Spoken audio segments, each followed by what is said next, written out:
Bom dia, boa tarde ou boa noite, sejam bem-vindos ao segundo episódio do Pode Dar Play, podcast meu e do meu primo Ok. Dá um salve aí, Ok. E aí, rapaziada, tudo certo com vocês? Esse vai ser o nosso segundo episódio. Dessa vez, a gente vai trazer aí o primeiro top 10 feito por mim e pelo Ok pra vocês. O tema vocês já viram pelo título.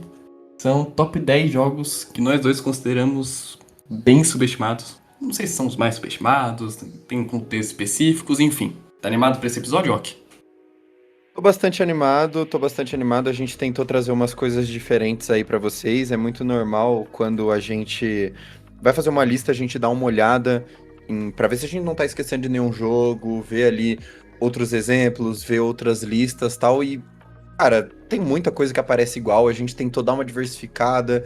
Uma coisa legal, pelo menos da minha lista, vai dizer, eu não sei a lista do Biel, ele não sabe a minha. A gente sabe alguns jogos só da lista do outro, mas tem alguns jogos da minha lista que são tipos diferentes de subestimados, por assim dizer. Você vai ter jogo subestimado pelo público, você vai ter jogo subestimado pela crítica e outros tipos que a gente vai aprofundando depois. Foi uma lista que eu gostei bastante de fazer. Eu acho que a gente quis colocar também alguns critérios, tipo... Por exemplo, a gente gosta muito de algum jogo, vou falar de GTA V aqui. Porra, não vou meter aqui o GTA V no top 10 subestimados, que porra, mano. Não vou ser o otário esse ponto de colocar um jogo... segundo jogo mais vendido da história nesse quesito. E também a gente não quis colocar, o jogo é desconhecido e por isso ele é subestimado. O Ok, principalmente, que é dos jogos indies, tem vários jogos indie que é muito bom, que é muito fantástico e tudo mais, mas não é que ele é subestimado, ele só é desconhecido mesmo, então acaba não entrando na lista.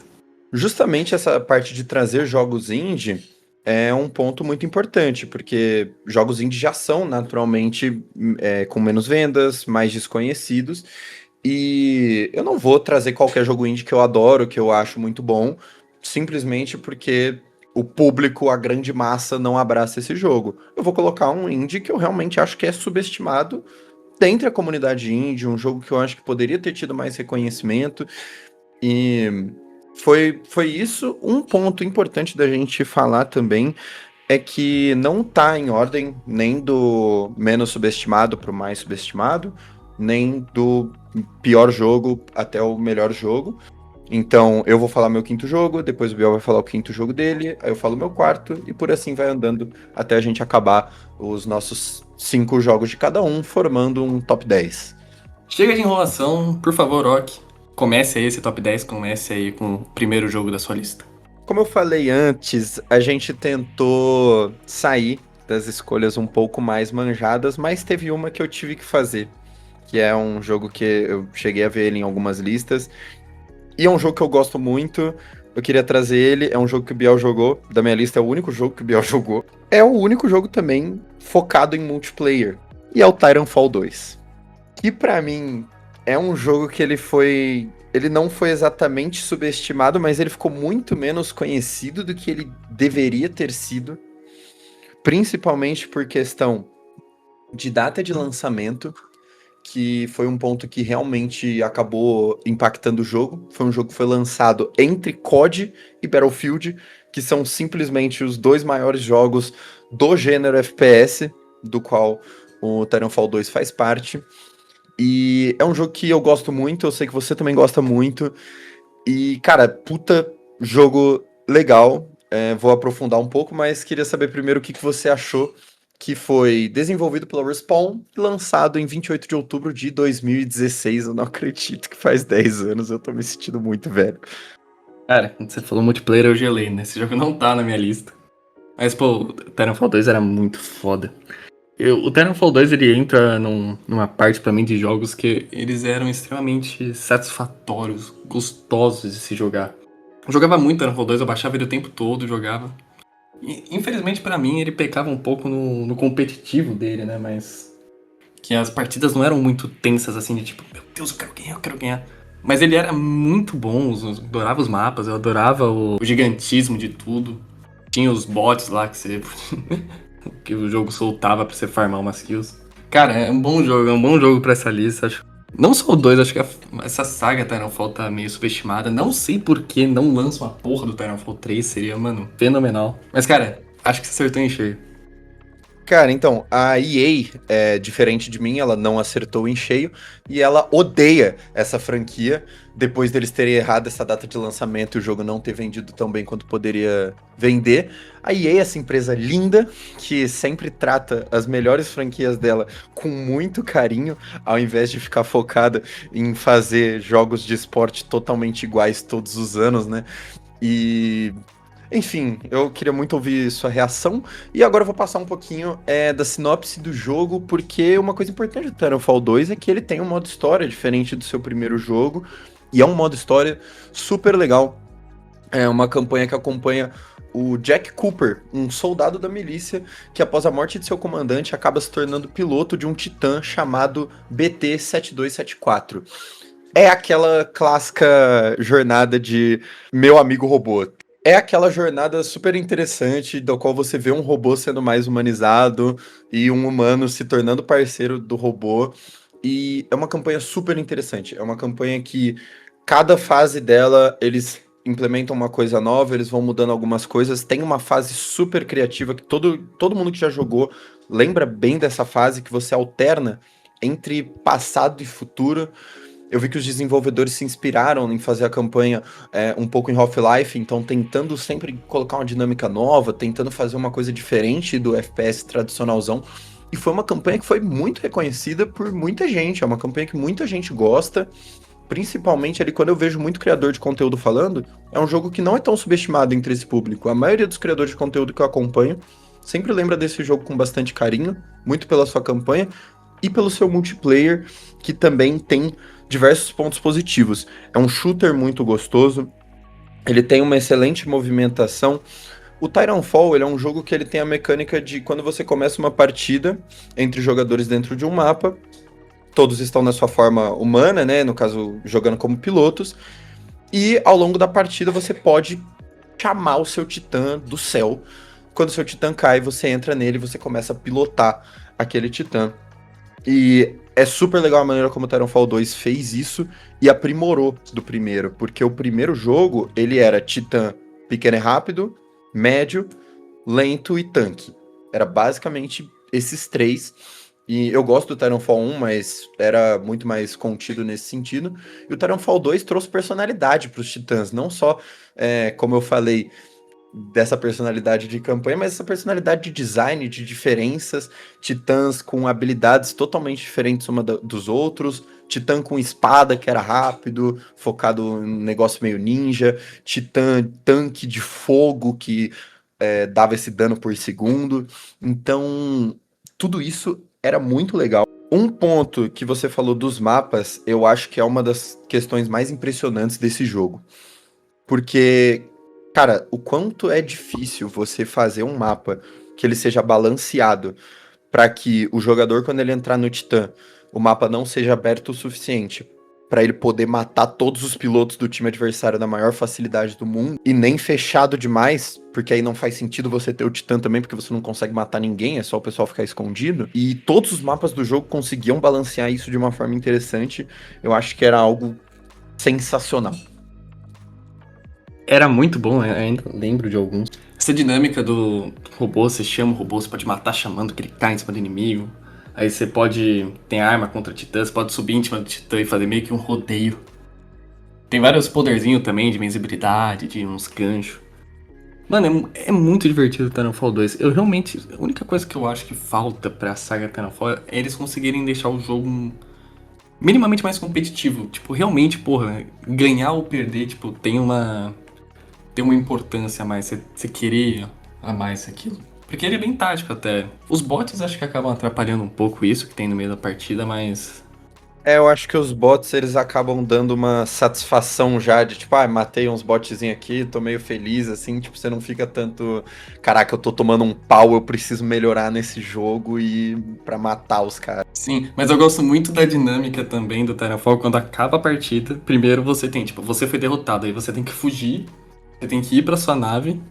Ali, se você morre ali é dead end, você realmente não tem respawn. Mas você pode conseguir ir pra sua nave e fica um puta clima de tipo, vamos embora, é isso, pô, vamos, sai.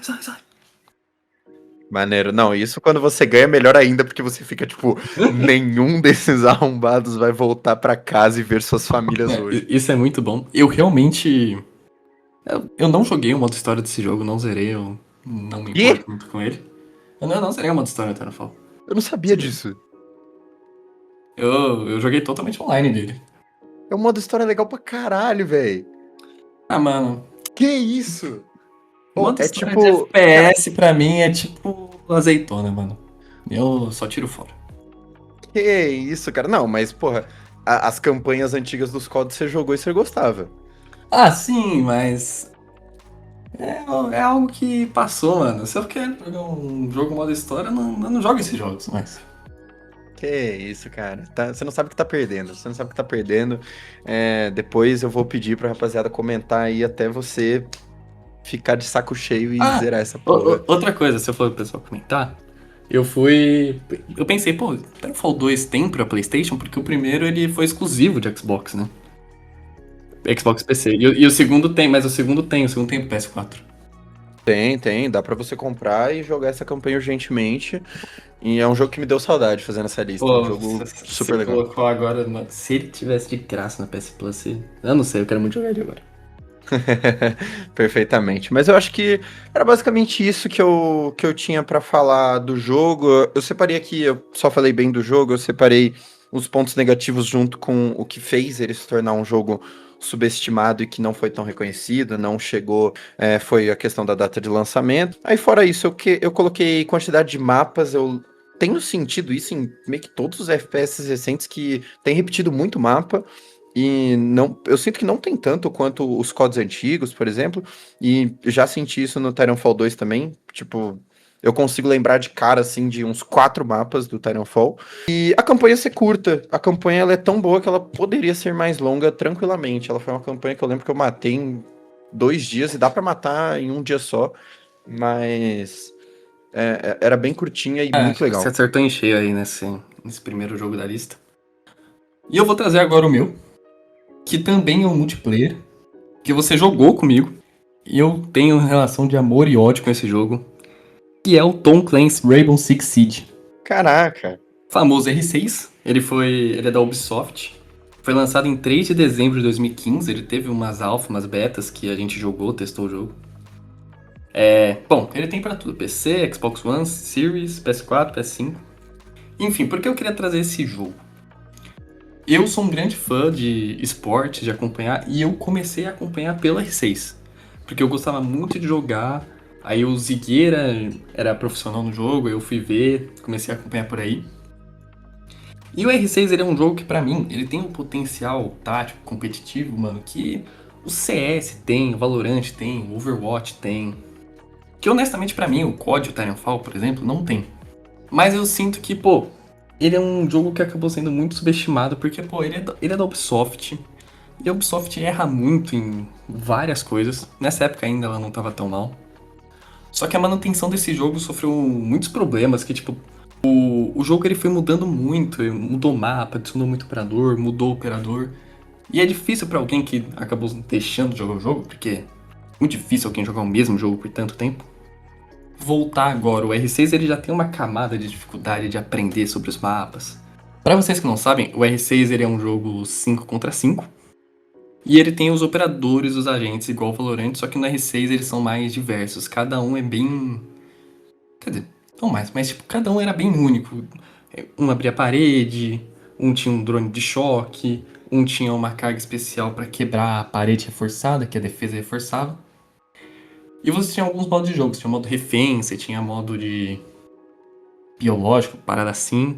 E o modo tradicional, que é o que faz fama no CS também, que é o de plantar e desarmar a bomba. Isso torna a R6 muito tático, porque o jogo, pô, em geral são casas, lugares assim, com 3 andares, você podia quebrar teto, aí você entra pela janela, pega rapel, usa drone pra pegar informação. Ele é um jogo que, e com todos esses operadores que tem, eu não vou me alongar muito nisso, ele é um jogo que parece muito difícil de aprender.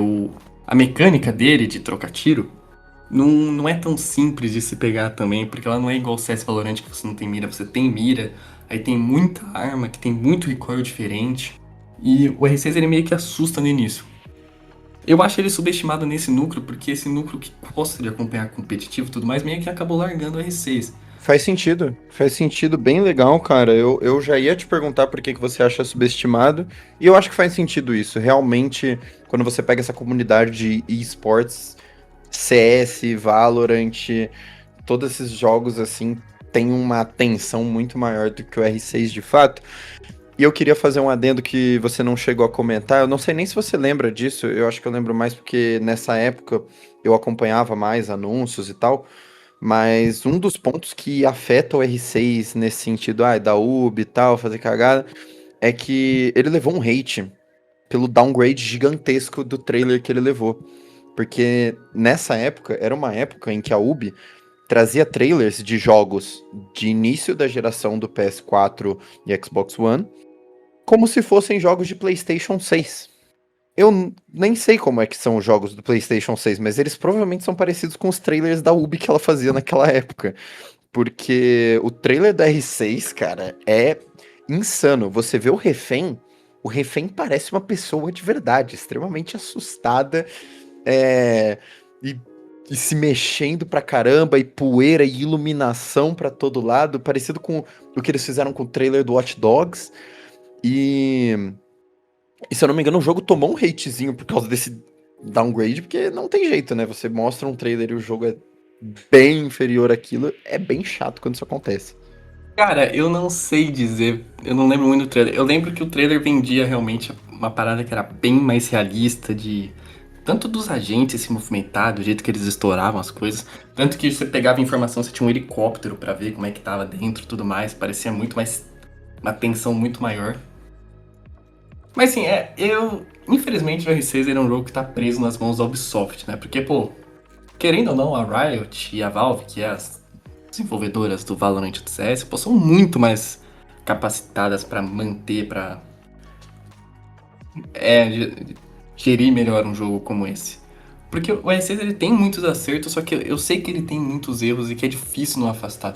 Eu coloco ele subestimado porque eu acho que ele é um jogo que podia estar nesse nível. O pessoal podia se interessar por ele com tanto se interessa por CS, Valorant pra assistir. Pra quem não sabe, o Brasil é a melhor região do mundo de R6. É meio triste, porque é um jogo que acabou sendo sabotado aí pela Ubisoft, mas ele trouxe muitas coisas legais, mas o áudio dele realmente já passou, infelizmente. Legal, maneiro. Eu fiquei feliz que você trouxe esse jogo, eu não enxergava ele como um jogo subestimado até então, mas você trouxe um ponto que é muito forte, eu acho que eu concordo, todo mundo imagino que enxerga dessa mesma forma em relação a esportes. E muito legal, cara. Foi um jogo que eu falei pouco sobre a minha experiência do jogo. Foi um jogo que eu joguei, eu gostei por um tempo, mas, cara, eu era muito aquele jogo que eu jogava por causa dos meus amigos. Você, nosso outro primo, nossos outros amigos, a gente entrava pra jogar, e eu sempre entrava, gostava de jogar, mas nunca jogava sozinho que nem vocês, nunca via vídeo no YouTube pra aprender a melhorar, pra entender mais sobre o jogo. Não era um jogo que era muito do meu gosto, esses jogos que são de rodadas, e aí você morre, tem que esperar a próxima, não sei o quê. Não, nunca me encaixei bem num desses, mas foi um jogo que ele teve uma fase muito boa. Era muito legal quando a gente jogava também entre só a gente, que a gente fazia bastante 2x2. É isso, é um jogo legal, eu gostei bastante que você trouxe aqui também. Agora vamos lá, vamos falar de um dos jogos que você já sabe que está na minha lista. E, na minha opinião, esse foi disparado o jogo mais difícil de falar sobre, porque eu não.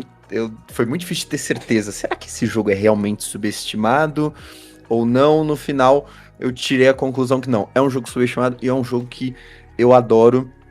E eu estou falando de Final Fantasy XV, jogo desenvolvido pela Square Enix, lançado em 29 de novembro de 2016. E o jogo basicamente conta a história de Noctis, príncipe do reino de Lucis, que parte em uma viagem ao lado de seus amigos, que são seus guarda-costas reais, para se casar.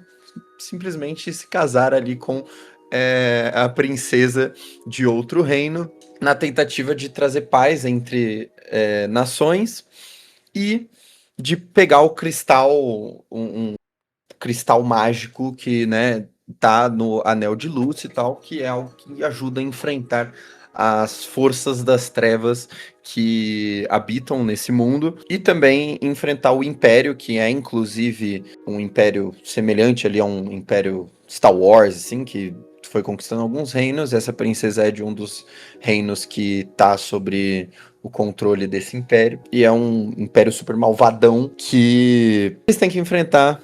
E, cara, gosto muito desse jogo. Essa sinopse, eu acho que ela já dá uma palhinha. E eu gostaria de falar que dessa sinopse, do que eu comentei, a parte mais importante é o viagem ao lado de seus amigos, que são os seus guarda-costas, porque é um jogo que é muito focado nessa jornada dos quatro, nessa amizade. No jogo a gente vai acompanhar 4 personagens, que são Noctis, o príncipe, Ignis, o nerd responsável do grupo, Gladius, o bruto, grandão, porradeiro, e Prompto, o Twink, que é seu amigo de infância, gente boaça. E é um jogo realmente que faz você se apegar pelos personagens. Uma das temáticas principais do jogo é o carro, que é o veículo que vai levar os 4 pra lá e pra cá, ponto A ao ponto B, dessa jornada que eles vão precisar passar. E é muito impressionante como você se conecta e como eles se conectam entre si. Você vai viajando, ele realmente passa essa vibe de road trip entre os amigos. Eles passam em lugares legais, eles comentam, eles fazem piadas, eles falam com o outro, muitas vezes eles nem falam com o Noctis, às vezes você tá no carro, eles falam um com o outro normalmente. E é realmente, essa amizade é um dos pontos principais, não à toa. O jogo começa com o carro acabando a gasolina. É um jogo que tem gasolina no carro, se você ficar sem, você tem que empurrar o carro. O jogo começa com o carro acabando a gasolina, os 4 tendo que empurrar o carro, e uma versão lindíssima da música Stand By Me, que eu acho que já chega arrebentando tudo pra mostrar, cara, isso aqui é o foco do jogo. Esses demônios das trevas e esse império, tudo, eles são uma parte importante da história, tudo, mas o jogo tá ali. Ele é um jogo que ele é muito subestimado quando a gente tá falando ali, principalmente pelos fãs de Final Fantasy, e que certamente eu entendo, até por isso eu falei que eu tava com uma dúvida sobre, porque, cara, quando você pega uma das maiores franquias, a maior praticamente, de RPG de turno, e você transforma ela em um RPG de ação, do qual você só controla o Noctis, enquanto nos outros jogos eram jogos de turno em que você usava toda a sua party. Quando você faz esse tipo de transformação, você tem que acertar muito nela. Não foi o caso do jogo. Ah, o combate é ruim? Não, o combate não é ruim, mas quando você faz essa transformação, você tem que trazer o melhor combate de RPG de ação. Ele é um combate gostoso, é um bom combate, é um combate bem vertical, um combate que tem muita velocidade, é uma transição bem interessante você sair do turno para um combate que é tão rápido, mas é um combate que eu gosto. Eu acho que ele fica cansativo, eu acho que ele não é um combate que fica se renovando ao longo do jogo, e esse para mim é o maior dos problemas do sistema de combate. Mas eu acho que ele acabou causando esse efeito entre os fãs de Final Fantasy, que hoje a maioria dos fãs de Final Fantasy fala mal. Existe uma pequena parcela de gente como eu, que esse foi um dos primeiros Final Fantasies e ficou, tipo, totalmente encantado no jogo, porque ele é um jogo lindo. Eu acho que é a melhor palavra pra descrever, é um jogo lindo. Eu vou me aprofundar nisso, mas antes eu quero saber o que você achou da sinopse que eu falei aí, Biel? Você se interessou em alguma parte? O que você achou até então? Porque eu sei que você é um cara que tem um ranço da franquia Final Fantasy. Essa é uma palavra fraca, tem um preconceito com a franquia Final Fantasy. O que acho que talvez o povo tenha com Velozes e Furiosos atualmente, que eu amo, eu tenho com Final Fantasy. Mas enfim, eu gostei da parada jogo Road Trip. O meu problema é que, tipo, você falou, pô, Road Trip e tudo mais, os personagens que eles se interagem são muito bons, eles realmente têm um carisma ali. Eu entendo, mas tipo, eu penso, tá, legal. Você até falou, o jogo tá ali, essa interação entre os amigos, os locais que vocês passam. Caralho, tem demônios, Império Galáctico, sei lá, nessa porra, tipo. Não me desce, não me desce. Pô, o Final Fantasy, pô, manas, eu nem sei em qual Final Fantasy tá. Tem. Eu sei que o 7, acho que tem 3 Final Fantasy 7. Vai tomar no cu. Enfim. Eu me interessei pela parada do road trip. E eu realmente me esforcei, o Rock pediu, porque, pô, Eu tenho mente fechada, eu sou mais mente fechada pra alguns jogos. Mas eu ouvi e eu dou esse benefício de que a road trip do jogo pode ser da hora. Então, isso é realmente uma parte interessante. Como eu falei, eles estão em um período de guerras entre esse império e o reino do Noctis, que é o reino que não foi conquistado ainda por esse império. O Noctis está indo casar junto com esses amigos na road trip. O império ataca o reino dele antes disso, tipo, enquanto eles estão nesse processo de viagem. E aí, tipo, acaba sendo uma jornada que se trata muito sobre o amadurecimento do personagem junto com seus guarda-costas e sobre eles enfrentarem esse império que tá dominando tudo. E a parte dos demônios é tipo. Os demônios basicamente aparecem à noite e isso tem a ver com um pouco da lore do jogo, porque existe uma forma meio mágica ali de você sugar a luz natural do universo daquele jogo e ser tudo noite. A parte de ser lindo, que era o ponto em que eu tinha parado, que eu acho que é o ponto mais impressionante do jogo, é que ele é lindo em muitos sentidos. Artisticamente falando, visualmente, quando a gente pega design de monstros, quando a gente pega nos próprios gráficos, ele tem gráficos excelentes até para um jogo que foi da geração Xbox One e PlayStation 4. Muitas paisagens belíssimas, cenários tal. A trilha sonora do jogo é um show à parte, como eu falei, ele já começa com uma música extremamente famosa e que todo mundo tem esse negócio de, pô, é uma música muito sobre você estar ao lado de alguém. É um show à parte feito por uma das maiores compositoras da história da indústria, se não a maior, que é a Yoko Shimomura. Ela faz diversas músicas extremamente marcantes do mundo dos games e ela fez o álbum inteiro da composição desse jogo, que é incrível, é sensacional. E a parte da história, cara, porque essa jornada ela vai indo para caminhos muito intensos. Ela começa com essa road trip parceira, todo mundo de boa, e vai avançando e os personagens vão sofrendo em cada um suas histórias e eles se apoiando. Obviamente, totalmente focado na parte do Noctis, até porque os outros são guarda-costas dele, mas cada um tem suas questões em meio a essas viagens. E é um jogo muito épico, com momentos muito fodas. As coisas que fizeram ele ser subestimado, como eu falei, foi essa grande mudança da franquia Final Fantasy, mas ele tem defeitos. Ele é um jogo com defeitos, esse é um dos pontos que me fez falar, pô, será que eu coloco, será que não? Que, cara, foi um jogo que passou por muito problema de desenvolvimento. Trocou diretor, o jogo, para início de conversa, era para ele ser o Final Fantasy 13 Versus, e aí ele foi mudando, não sei o que, anunciaram como Final Fantasy XV. Eu acho que um dos defeitos, como eu falei, é o sistema de combate que não se renova tanto. Ele tem uma história fragmentada. Eu joguei antes de qualquer DLC, antes de qualquer coisa, mas assim, entendi totalmente a história. Tem uma coisa ou outra que poderia ser complementada, um personagem ou outro que poderia ser mais desenvolvido, e eles prestaram mais atenção nisso depois e lançaram algumas DLCs que complementam e que dizem que hoje em dia a história ficou ainda melhor, uma história que já era muito tocante e emocionalmente muito forte. Antes de encerrar, eu só queria falar que esse foi o primeiro jogo que eu chorei jogando. É um dos poucos, porque eu sou um insensível do caralho. E ele foi o primeiro jogo que eu chorei jogando. Então, muito por causa disso, esse jogo me marcou muito. Eu amo esse jogo. Pra mim, ele é um jogão. Eu reconheço seus defeitos, mas pra mim ele também tem muitas qualidades e merece estar aqui porque eu acho que ele é muito destratado por algumas pessoas. Ele acaba sendo um jogo muito destratado que eu adoro. Gosto mais do que o 16, inclusive. Joguei o 16, zerei, gosto mais dele, acho uma história bem menos clichê, bem menos manjada, muito mais especial, marcante, assim. Acho que é isso. Tem mais alguma coisa a comentar?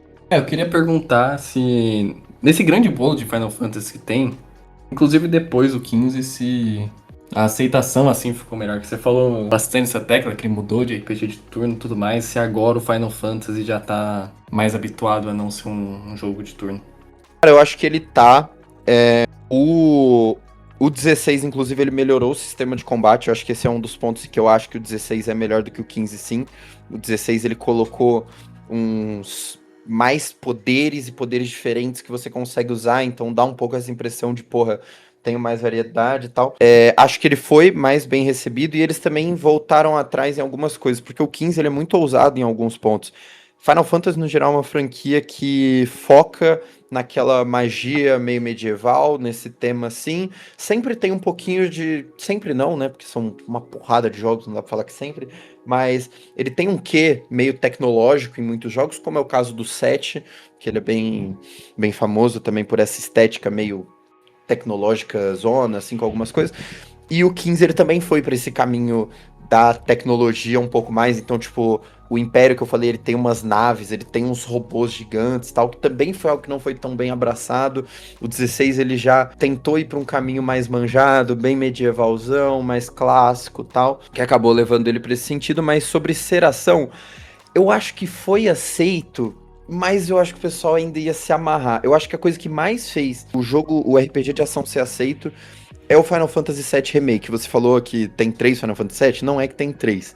Tem um Final Fantasy VII e agora eles estão fazendo um remake que é, tipo, muito maior do que o jogo original. E aí esse remake tá dividido em 3 jogos, lançaram 2 até então. E eles fizeram meio que um mix de RPG de ação com RPG de turno, que, pelo que eu ouço falar, não joguei ainda, é um dos 120 mil jogos que estão na minha lista, mas pelo que eu ouço falar, foi o que mais acertou na parte do RPG de ação. Então, nesse sentido, eles gostaram muito. Mas também tem um pequenino ponto que muita gente, depois de ver o Clair Obscur, como ele ficou, e o Clair Obscur é um jogo extremamente inspirado em Final Fantasy, o próprio diretor falou isso, agradeceu ao diretor de Final Fantasy, que ele é um jogo muito inspirado em Final Fantasy, e aí eu já vi alguns fãs falando, tipo, porra, dava muito pra Final Fantasy ser isso aqui, que foi o Clair Obscur. Então, acho que é bem dividido, mas no geral o pessoal já aceitou que vai ser tour, vai ser ação e tá tudo bem. Ai, ai, Claire Obscur, isso é perigoso o seu impacto pro futuro. Se eu tiver que jogar mais RPG de turno, eu vou ficar puto.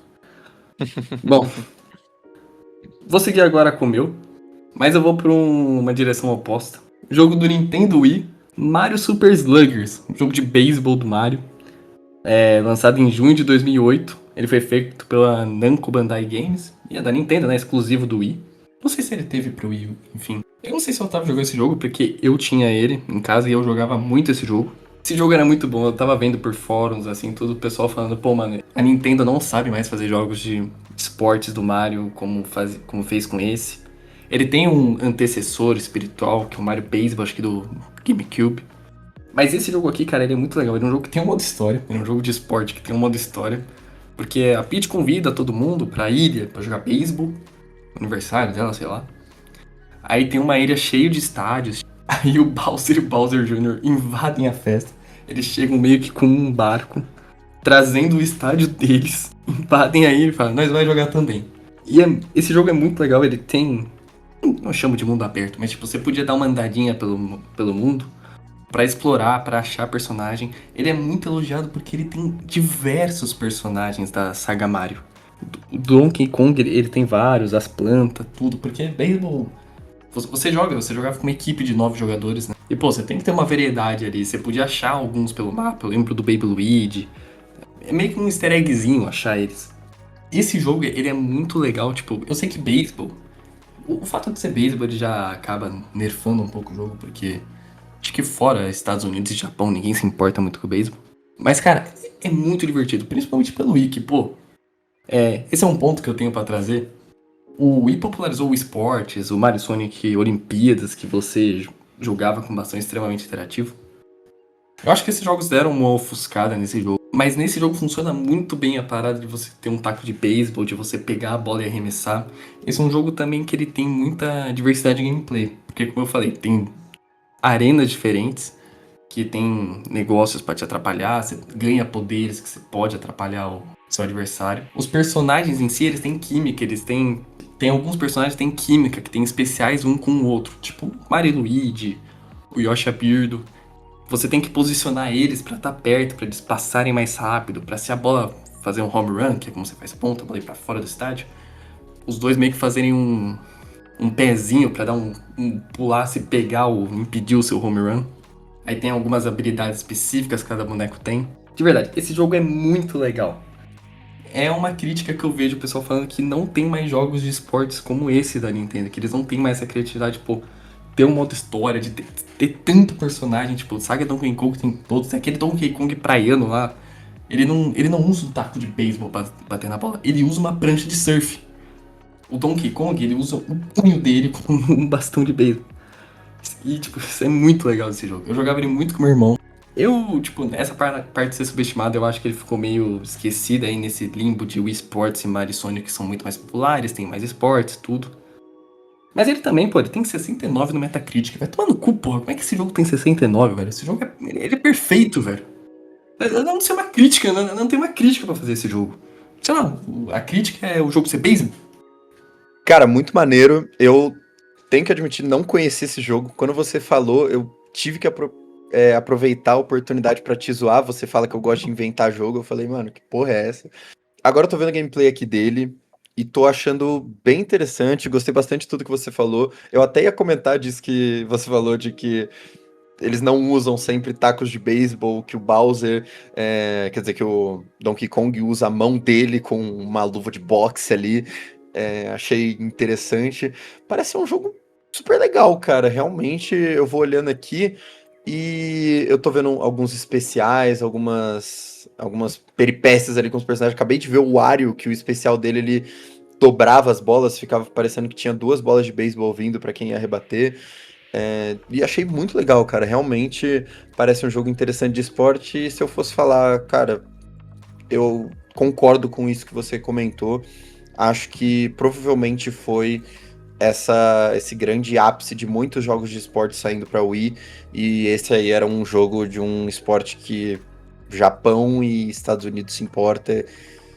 Tudo bem que a maior parte do público gamer da Nintendo é do Japão, mas acho que é isso. Talvez um esporte só fosse pouco, não sei.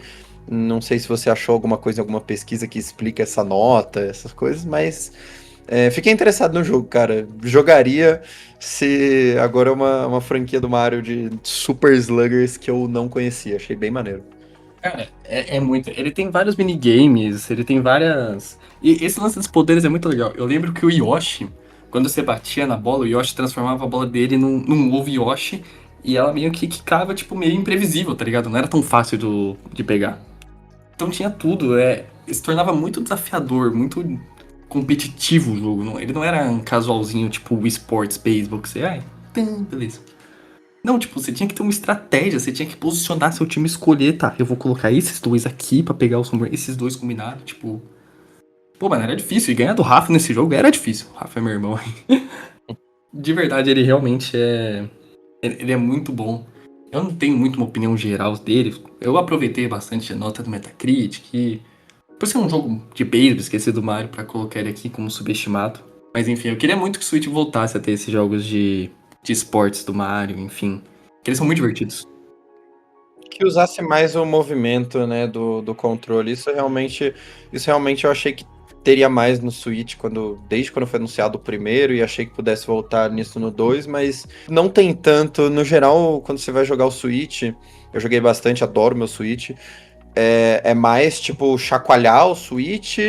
No Zelda ele usa mais essa questão do movimento, de tipo angulação e tal. E no Mario Kart que você vira ali no volante, mas tipo, realmente tirar o Joy-Con pra usar ele como bastão, que nem a gente fazia antes, isso é muito. Não cheguei a jogar nenhum jogo que tinha isso e era bem legal. Eu não sei se já saiu, eu não sei se tem isso, mas acho que tem o Mario Tênis. Que eu não sei muito bem como tá, se usa isso, Tem, enfim. tem o Mario Tênis. Eu também sou curioso, nunca fui atrás. Não sei. Acho que é por isso que fica aqui com o Mario Super Slugger. Se você tiver um Wii, mano, jogue. Muito divertido. Eu tive o benefício, né, de ter um Wii baixa renda ali, um Wii especial, que era mais fácil pra mim ter esse tipo de jogos e, porra, esse jogo é um jogo que eu nunca daria nada que, pô, é um dos meus jogos divertidos, assim, favoritos da vida. Mas enfim, prossiga aí pro próximo da sua lista, Ok. O próximo jogo que eu vou trazer aqui é um jogo que ele foi subestimado pelo público. É um caso de jogo que foi mais subestimado pelo público. Foi um jogo que foi admirado na crítica. A crítica gosta bastante do jogo. E da minha lista, esse é o jogo que eu mais quero te fazer jogar. Eu realmente acho que, pô, todo mundo tem que ter uma experiência como o Final Fantasy. Tem outro jogo dessa lista que eu também quero muito que você jogue, mas esse é o que eu mais gostaria que você jogasse, e eu sei o quão difícil é essa missão, e você vai entender na sinopse. Talvez você entenda até quando eu falar o nome do jogo, mas eu estou falando de Deathloop, o jogo da Arcane Studios, lançado no dia 14 de novembro de 2021. E o jogo é um jogo de tiro em primeira pessoa de looping temporal. Eu adoro looping temporal. Eu já cansei de fingir que não é isso que eu gosto nos jogos, mas eu gosto de jogos de looping temporal.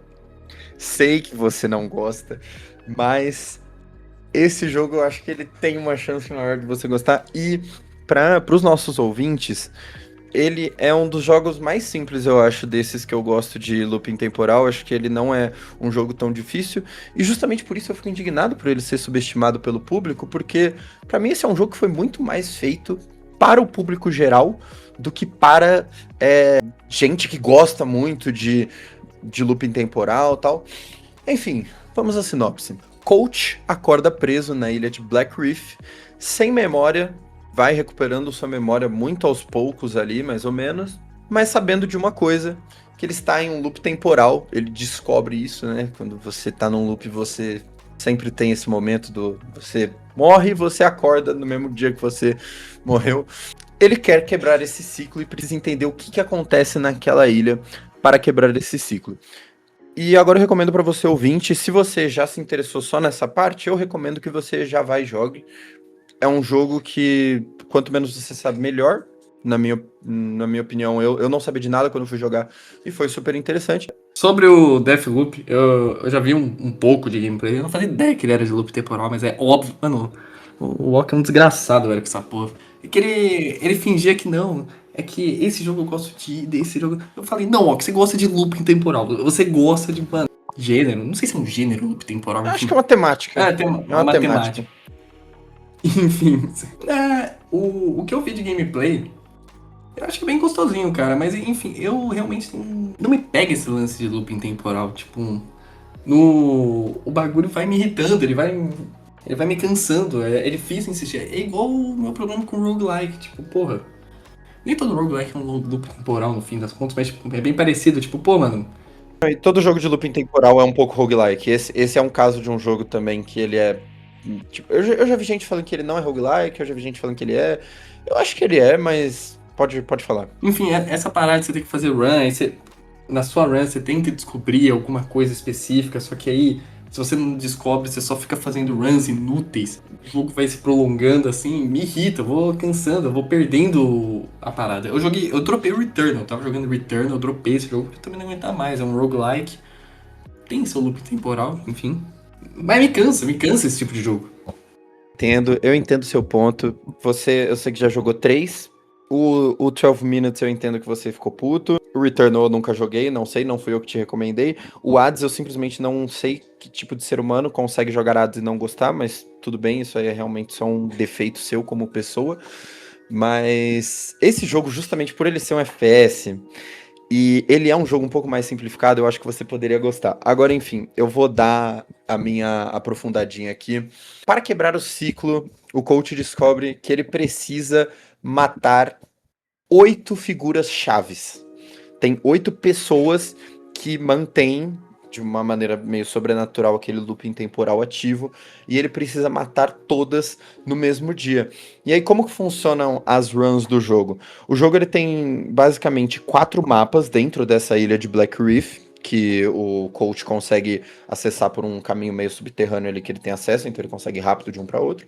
Mas é basicamente uma desculpa para você ter 4 mapas diferentes e que não dá pra você ir a pé de um pro outro. E você tem os 4 horários do dia. Você tem manhã, dia, tarde, noite.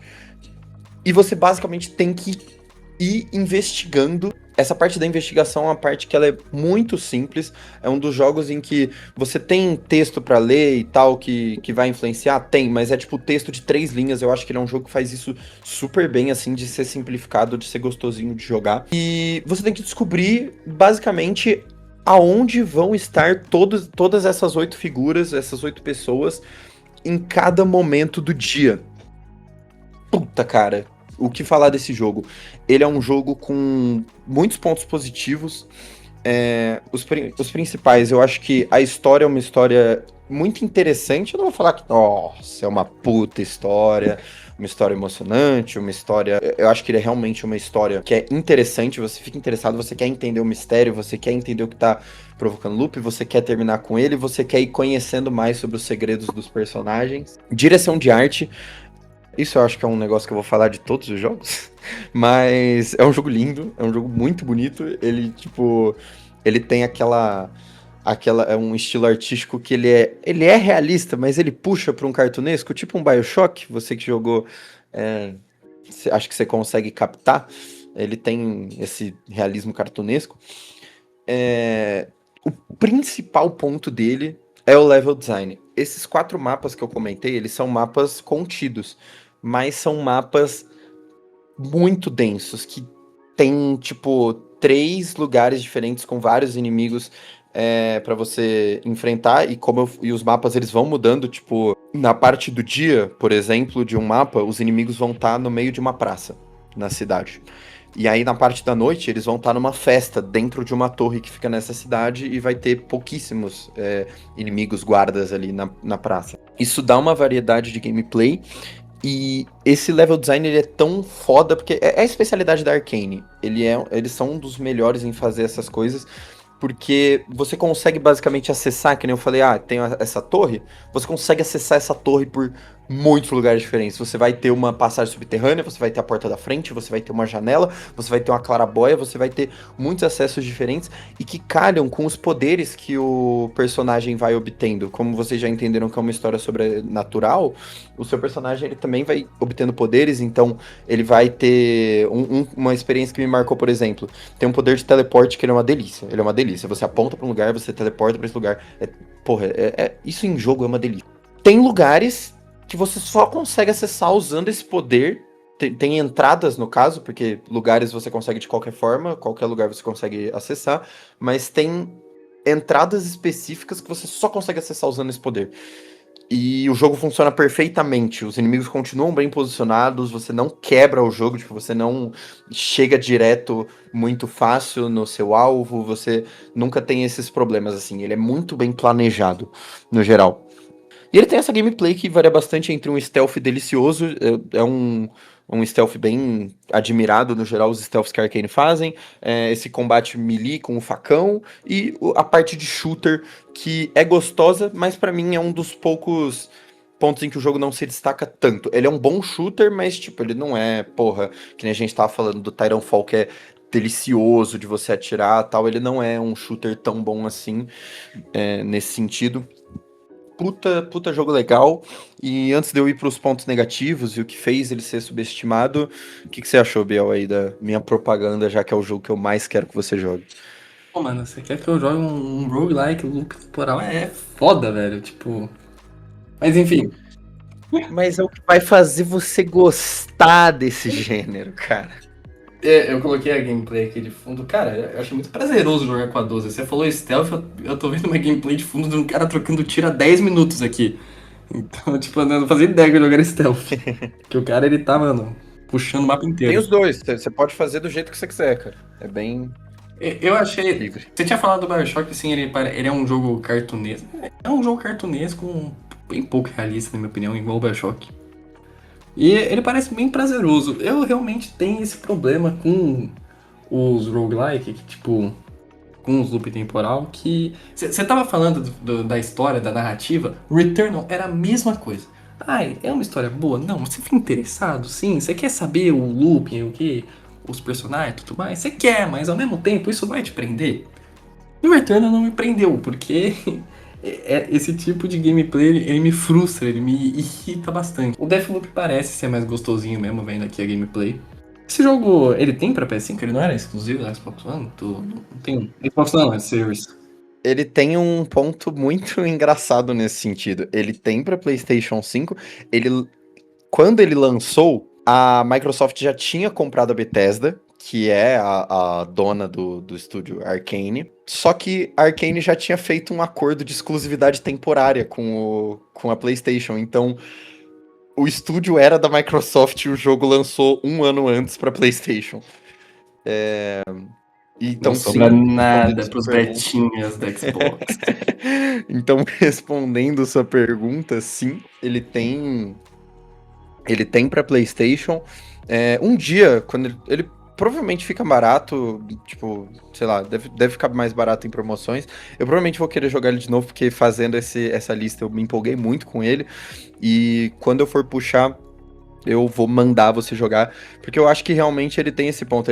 Eu acho que ele é mais gostoso do que os jogos que você experimentou, exceto o Hades, que eu já falei que você é só uma pessoa ruim mesmo. E é mais seu estilo, um FPS e tal, eu acho que você pode acabar gostando. Ele lembra o BioShock em algum sentido, esse negócio de você ter poderes, de você ter esse estilo artístico e tal. Ele lembra bastante o BioShock vendo aqui, eu concordo. É, Parece engraçado esse jogo não ter multiplayer, parece um crime, velho. Esse jogo parece ser legal. Eu achei interessante o jogo. Achei uma boa adição que você trouxe aí, né? Realmente, vendo aqui, ele parece bem legal. Ele parece divertido. Eu não sei se eu conseguiria ir até o final com ele, mas...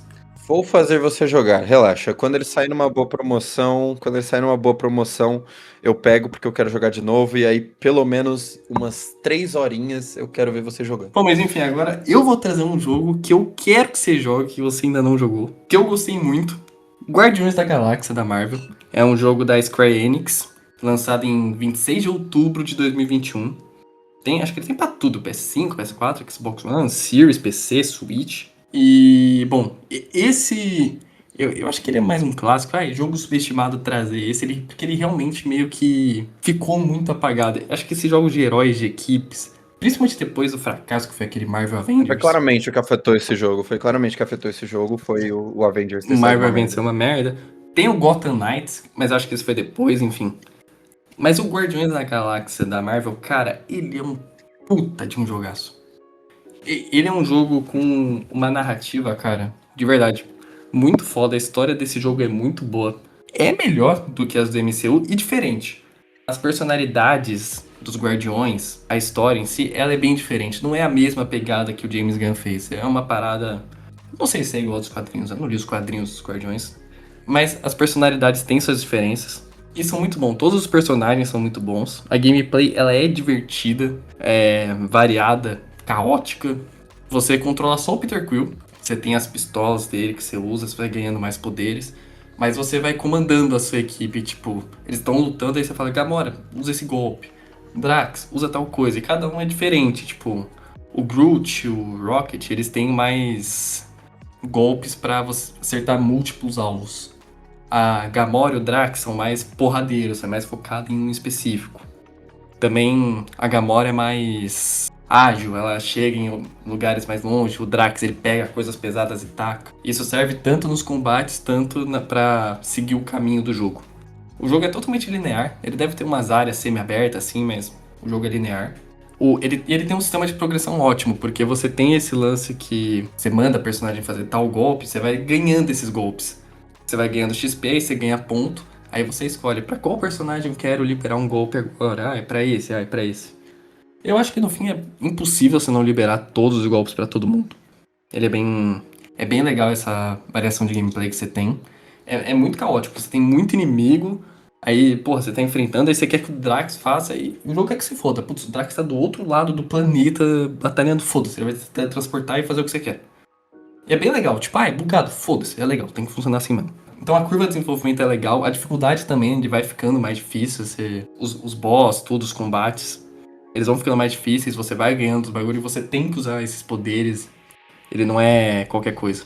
Tem um recurso também que é muito legal nesse jogo, o Peter Quill meio que pede um tempo, tempo, aí meio que acontece uma reunião com os guardiões e você tem que fazer um discurso motivacional. Só que aí, esse discurso, se der bom, ele libera meio que todo mundo fica num flow absurdo. Só que às vezes pode dar errado, tipo, pô, por que você chamou? Nós tava bem, tá ligado? Ou alguém tá puto, enfim. Aí só não dá certo, você só volta pro combate. Isso é muito legal. Também esse jogo tem um sistema de escolhas. Não é um sistema de escolhas que impacta... Putz, você fez essa escolha, o jogo mudou totalmente o rumo dele, tipo, o jogo mudou o rumo. Não. É só, tipo... Isso afeta a personalidade, isso deixa É aquele clássico sistema, tipo, ai, fulano vai se lembrar disso, fulano não gostou disso. Aí se você faz alguma coisa que desagrada o Rocket, aí você fala, Rocket, precisa que você faça isso pra mim? Rocket fala, não, irmão, vai se fuder. E você tem que um outro jeito de fazer aquilo. Acho que tem alguns que tem um impacto na história, que na trama do negócio. Tem algumas resoluções que você pode fazer, acho que pelas escolhas. Mas são bem legais, porque, tipo, realmente tem um impacto. Você sente, tipo, caralho, eu fiz aquilo e isso realmente me fudeu, velho. Ele realmente lembrou disso. Maneiro, cara. Achei bem foda. Achei que você prometeu pra caralho nessa sinopse aí, falando é, que a história é melhor do que a dos filmes, porque são 3 filmes muito bons. É uma trilogia realmente muito pica ali quando a gente pensa no MCU. É uma dos meus favoritos, assim. Pensando no MCU, meus filmes favoritos. Tem parte dos Guardiões da Galáxia. Eu já sabia de algumas coisas desse jogo, é um jogo que realmente tá faltando na minha carteirinha gamer também, tenho que colocar mais um jogo na lista, mas esse eu topo jogar, a gente pode fazer um combinado, você joga o Deathloop, eu jogo esse, e parece realmente muito legal, direto viraliza ali no meu Reels cenas engraçadas que acontecem entre eles, porque Guardiões da Galáxia é muito sobre isso, né, também tem muito dessa comédia, e porra, maneiro, cara, maneiro. Você falou da gameplay dela ir variando, de você jogar com Star-Lord e tal. Cara, eu queria entender um pouco mais. Queria que você falasse, tipo, como você usa, assim, os outros personagens, quais são os poderes que eles usam, porque isso é um negócio que eu sempre fico em dúvida no Guardiões da Galáxia quando você pensa em um jogo, que, tipo, o Drax, ele é porradeiro e a Gamora também, tipo, como que vai ser a diferença dos poderes deles aí no jogo e tal. É, Pode falar sobre isso? Posso. Sobre a parte da história, eu também gosto muito dos filmes do James Gunn, da trilogia que ele fez tudo. Só que eu acho que muitos personagens ficaram mais escanteados. Ele preferiu focar no Peter Quill, aí no 3 ele foca no Rocket, mas vários outros ficaram mais de escanteio. Nesse não, todos têm seu núcleo, todos são bem abraçados, envolvidos. E eu acho que a história principal ela é mais grandiosa em si. Se você não contar os Vingadores, que é infinita, Endgame, acho que são mais grandiosos. Sobre a parte do combate, vamos lá, você controla o Peter Quill, aí você tem meio que uma roda que você pode selecionar o personagem, aí Drax faz, aí você escolhe o Drax, aí escolhe o Drax pra fazer tal coisa. O Drax e a Gamora realmente eles são bem parecidos, que eles são mais um corpo a corpo, só que é esse ponto. A Gamora, ela é mais ágil, aí ela pode fazer mais golpes de espada, que pegue mais inimigos ou que atinja o inimigo mais rápido. O Drax, que ele taca umas coisas, que ele taca uma pedra e tudo mais. E o Rocket e o Groot. O Rocket geralmente ele sempre vai ter uma arma com bagulho, ele deixa umas minas, ele taca uma granada que vira várias granadas e, como eu já disse, ele mata vários inimigos. O Groot ele tem os galhos que muitas vezes ele pega vários, às vezes ele pega um só.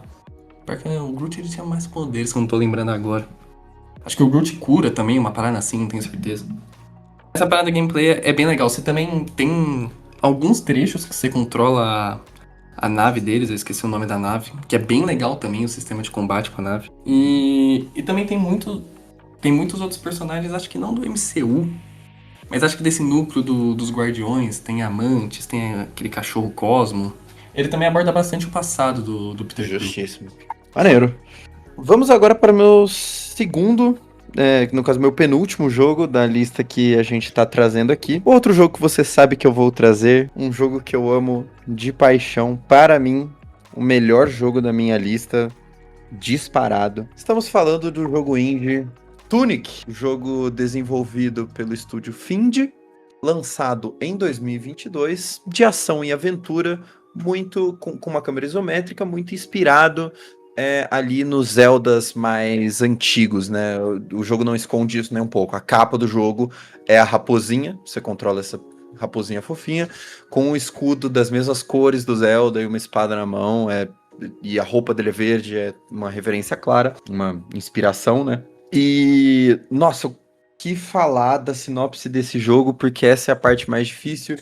Porque, cara, basicamente é um jogo que não a história dele importa muito pouco. Ele não tem uma história que é muito relevante pro jogo, o que tudo bem, a gente sabe que jogo bom não precisa ter história. Basicamente, tem um negócio que você não sabe exatamente o que é, que parece um espírito de uma raposa, parece ser maior do que você, e você sabe que você tem que libertar. É isso que você sabe. Ah, e o que você sabe mais além disso do jogo? Porra nenhuma. Você não sabe de nada. Você entra no jogo, o jogo começa com a sua raposinha acordando ali numa ilha, numa praia, tudo. Você não sabe o que cada botão faz e o jogo não te fala. E é por isso que é tão incrível. Esse é o foco do jogo. Ele tem esse foco gigantesco que o desenvolvedor, o diretor do jogo quis trazer. É um jogo que ele é pra trazer aquela nostalgia de quando você era criança e você entrava num jogo e você não sabia que porra cada botão fazia, porque o jogo te explicava, mas estava em inglês e você é brasileiro e você com 5 anos você não sabe falar inglês. Então, você apertava qualquer botão e ia entendendo aos poucos o que cada botão fazia. O jogo ele é basicamente sobre isso. E como que ele traz isso pra você? Ele traz dessa forma. Você tem que apertar os botões para ir conhecendo eles. Você vai entendendo o que cada movimento seu faz. E além disso, um dos principais pontos do jogo é que espalhado no mapa dele, ele tem como colecionável o manual do jogo, que também está em outra língua, uma língua própria feita para esse jogo.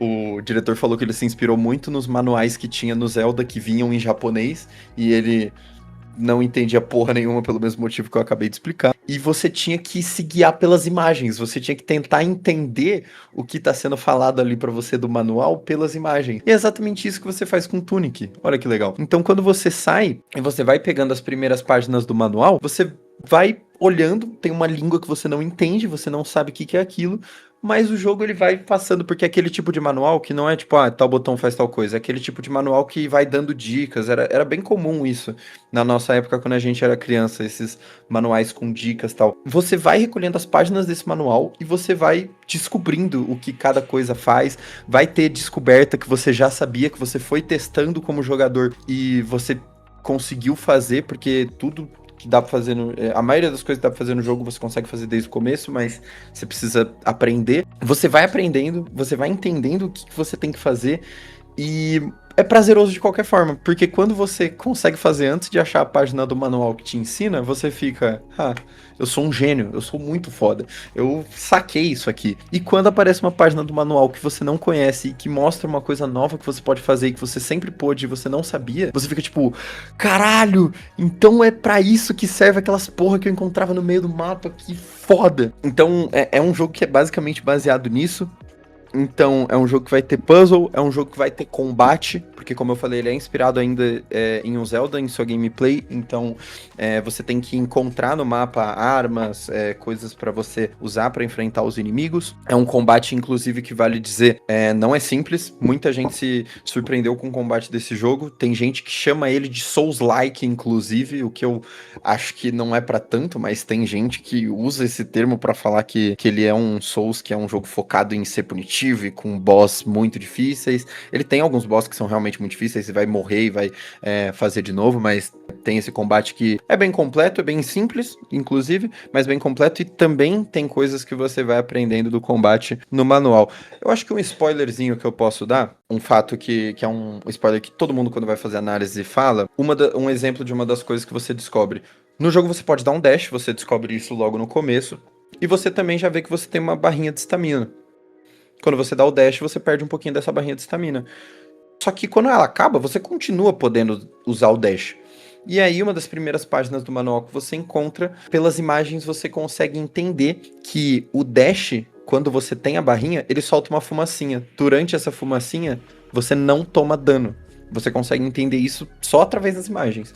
E você entende que o ponto é justamente esse. Você consegue dar o dash de qualquer forma, mas se você tiver sem a barrinha, estiver cansado, você não tá imune a dano nem nada. Agora, com a fumacinha, você consegue utilizar isso pra esquivar. Aí é um exemplo de como esse manual casa não só com os segredos do jogo, mas com o combate. Cara, fala um pouquinho aí, porque eu posso ficar falando horas dessa porra. Eu ainda tenho mais um monte de coisa pra falar, então me dá um descanso aí e fala um pouquinho do que você acha sobre. Mano, achei bonitinho essa paradinha do jogo. Eu tenho uma piada interna com o Rock, que eu digo que Tunic é um jogo que não existe. Porque a gente falava um pouco, ai, qual o seu top 10? A gente fazia, cada um fazia uma listinha de top 10. E o Ock nunca tinha falado pra gente desse jogo, aí do nada ele aparece aí, top 5 jogos da vida, assim, Tunic. Mano, Ock, caralho, é Tunic, velho. Esse jogo não existe, velho. Eu fiz só pra me provocar aqui, pra irritar e colocou inventou um jogo pra colocar na lista dele. É muito engraçado. O Ock já vai falar mais sobre isso. Eu sei o motivo do Ock colocar ele como subestimado, pelo menos um deles. Não é porque ele é desconhecido. Mas eu achei bonitinho essa pegada, assim, do bagulho de você ir coletando o manual do jogo no meio do jogo, assim, pra ir aprendendo a como jogar. Mas tipo, eu vou ser bem sincera, essa pegada de, tipo, eu não sei o que fazer, o jogo só me deixa, assim, não... Essa primeira narrativa, essa primeira impressão, não me pega muito. Tipo, putz, tá bom, não sei o que fazer, é isso, legalzinho. E fica por isso mesmo. Eu entendo. Eu entendo, eu sei que não é muito seu estilo. Querendo ou não, cara, é muito o. É literalmente, esse jogo é a maior definição possível do meme do Gohan olhando pra frente e falando: Eu sem entender porra nenhuma, jogaço do caralho. Tipo, porra, não tem como, porque é isso, é um jogo que você não tá entendendo nada, mas você tá adorando, porque o jogo ele é muito gostoso, você tá aprendendo e ainda tem essa pegada nostálgica, e eu acho que ele vale a pena muito pra qualquer pessoa. Já passou por isso quando você era criança, quando você jogava, tal, vai dar essa nostalgia, vai ser interessante nesse sentido. E se você nunca passou, você vai sentir na pele como era, cara, porque aí você vai poder falar que você teve essa experiência mais raiz de tipo, mano, eu não sabia como fazer a porra nenhuma e tive que ir descobrindo na marra. Acho que um ponto que eu tava comentando de todos os jogos, da parte artística do jogo, esse é um jogo super minimalista, cara. É um jogo, por ele ser tão complexo, ele é um dos jogos que tem puzzles junto com o combate mais complexo. Mesmo que eu falei que o combate é simples, ele é um combate difícil, que os boss podem ter alguns movimentos, tal. Ele é um dos jogos que tem tanto puzzle quanto combate mais dificinho, assim. Então, eu acho que é um pouco refrescante a aparência do jogo, ele ser tão clean, ele ser tão minimalista. E agora, por que eu falo que ele é um jogo subestimado? Cara, exatamente. Ele é um jogo que eu achei que ele foi extremamente esnobado no quesito premiação. Todo gamer gosta de ver, gosta de saber pelo menos o que acontece no The Game Awards. Cara, pra mim aquele ano, tipo, não tem explicação. Pra mim, eu falo com tranquilidade que Tunic era o segundo melhor jogo daquele ano. Pra mim, a competição, tipo, dentro da minha cabeça, a competição tá entre Elden Ring e Tunic. O Elden Ring, ele é incrível, não tem muito o que falar, eu amo Elden Ring também, acabo preferindo, mas foda-se o God of War Ragnarok. A questão é mais que, cara, realmente ele foi esnobado até entre os indies. O Stray ganhou o indie do ano naquele ano. Eu joguei o Stray só pra falar com mais profundidade aqui, inclusive. Eu zerei ele. E o Stray ele é um jogo bom. Ele tipo, eu tenho muito essa divisão, eu não sei se você tem muito, mas eu tenho, tipo, muita divisão tem jogo que é ok, que é o mediano, aí quando eu falo bom jogo, é um bom jogo, aí tem o jogão, que pra mim é maior do que bom jogo, tem o jogaço, que é maior do que o jogão. O Tunic, o Stray, ele é quase um jogão. Tipo, eu acho que se a movimentação do gato, eu achei ela mais travada do que eu imaginava, se a movimentação do gato fosse um pouco melhor, eu falaria, mano, é um jogão, velho. Mó movimentação boa, ele tem uma história super interessante. O Stray realmente, ele é um jogo que ele vale ser apreciado. Agora, o Tunic, ele é tão único, tão bom no que ele faz, e ele faz tanta coisa, porque o Stray é um jogo que ele faz pouca coisa, faz bem, mas ele não faz muitas. Enquanto o Tunic, ele faz muita coisa, faz muito bem, tem essa pegada nostálgica, é um jogo único.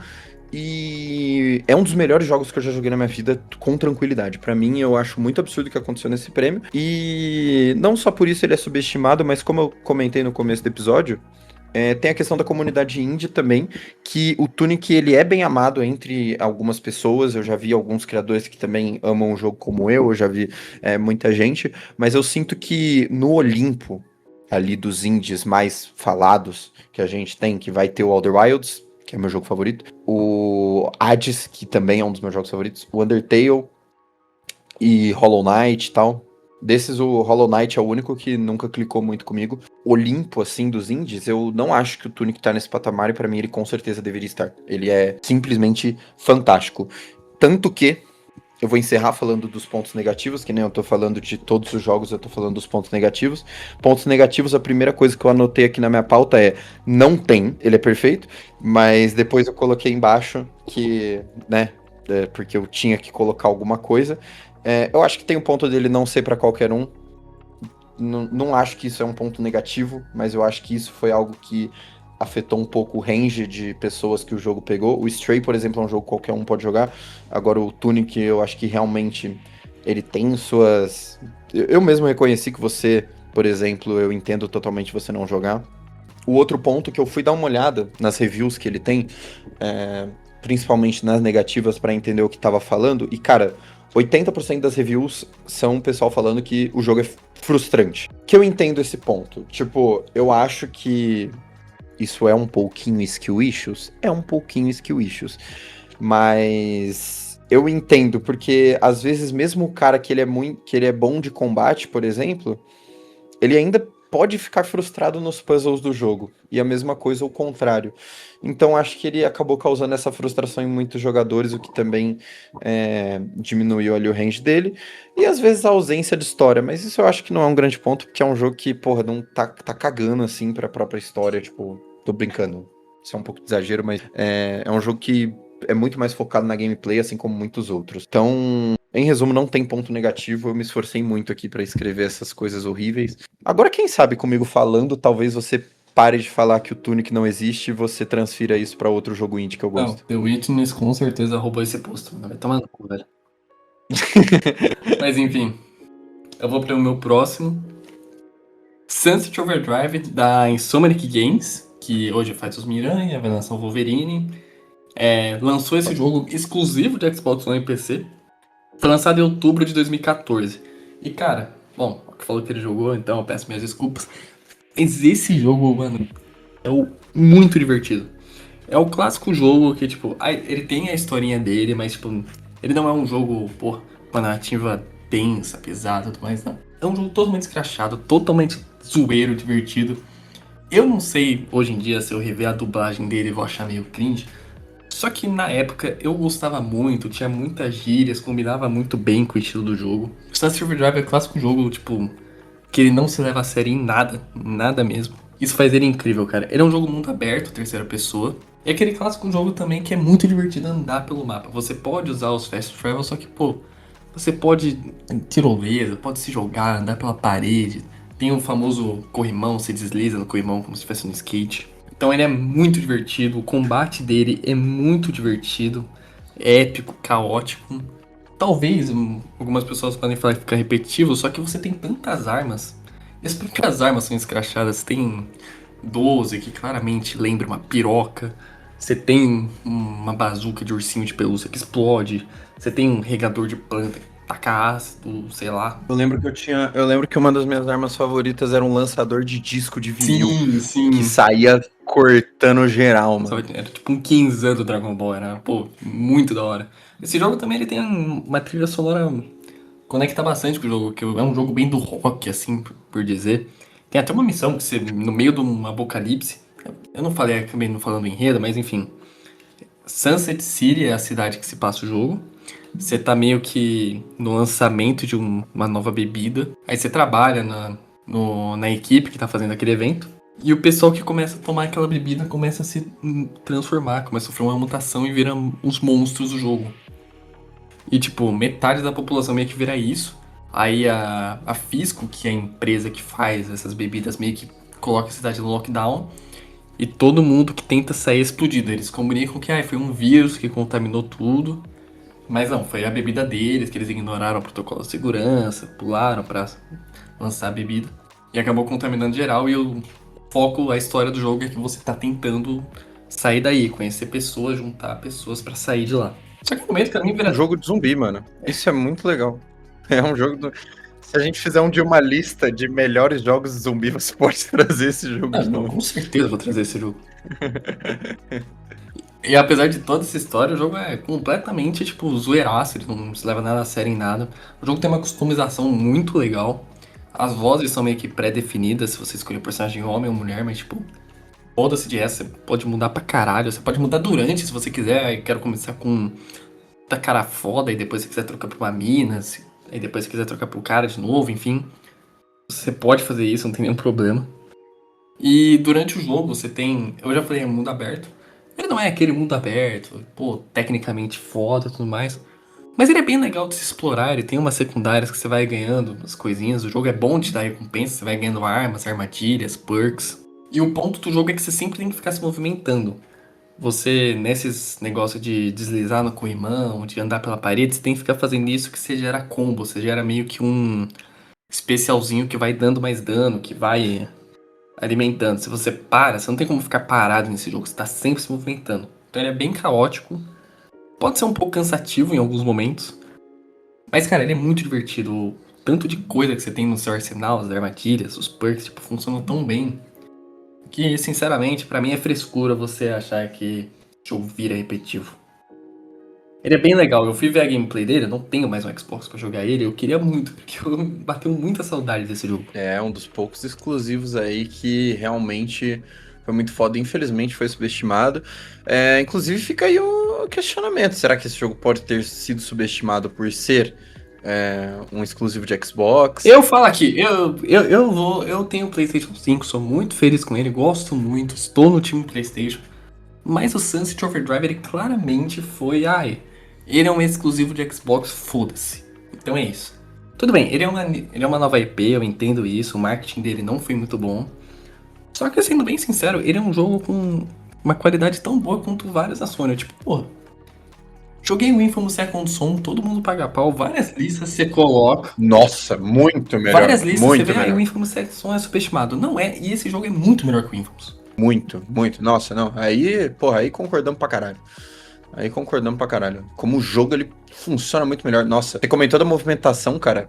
É isso. A Insomniac ela é extremamente conhecida por ter feito a movimentação do Spider-Man, mas antes houve a do Sunset Overdrive, que é o jogo que tem a melhor movimentação de grind.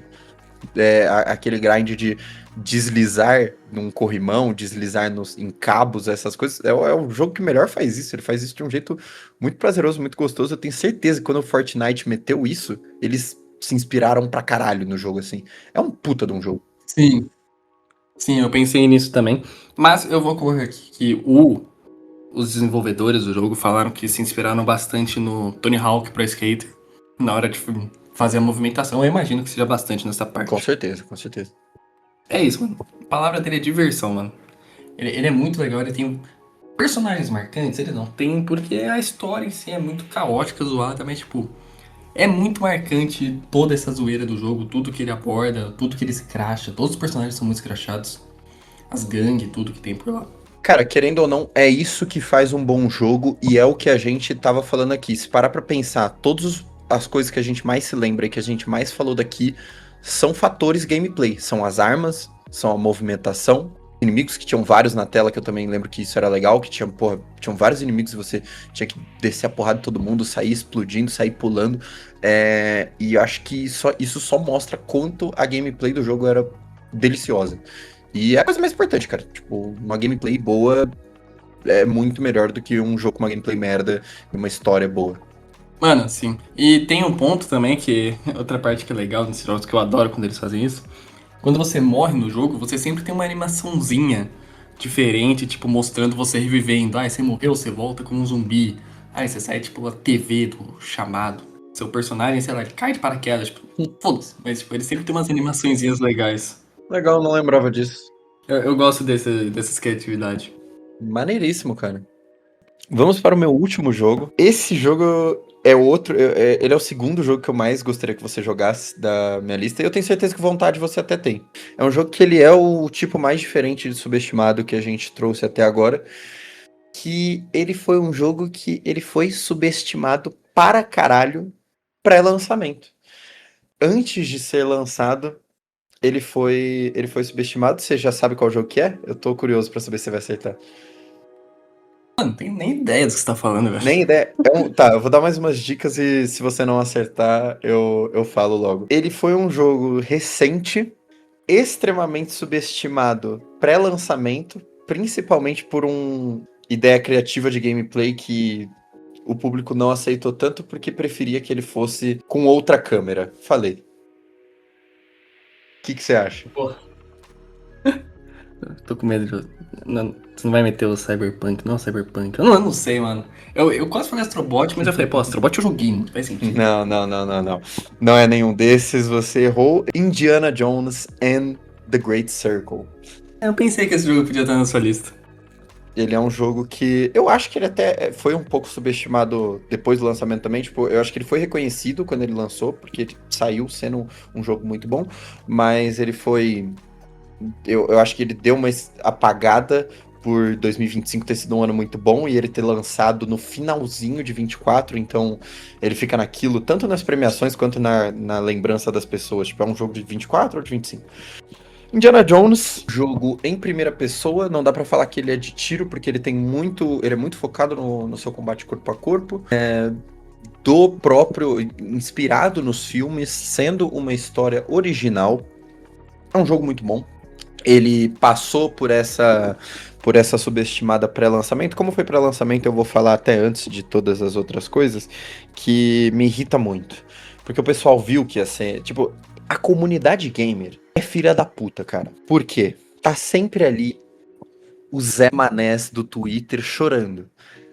Ai, porque eu quero MP nova. Eu quero uma coisa nova. Eu quero uma franquia diferente. E aí lança o primeiro trailer do Indiana Jones e mostra que o jogo vai ser em primeira pessoa. E qual é a primeira coisa que você vê? Não! Mas era só fazer igual Uncharted. Eu só queria ter um Uncharted com Indiana Jones. Coloca esse terceira pessoa, que coisa horrível, não sei o quê. E, porra, isso me deixou puto. A Machine Games é o estúdio que lançou o jogo, lançou ele em 9 de dezembro de 2024. E eles são especialistas em duas coisas: jogos em primeira pessoa e jogos em que você mata nazista. São os mesmos criadores de Wolfenstein, que é um universo paralelo em que o nazismo ganhou a guerra. Um puta jogo também, recomendo bastante, os dois. E o Indiana Jones, né, a gente já sabe qual que ele também se passa nesse contexto de Segunda Guerra Mundial e tal.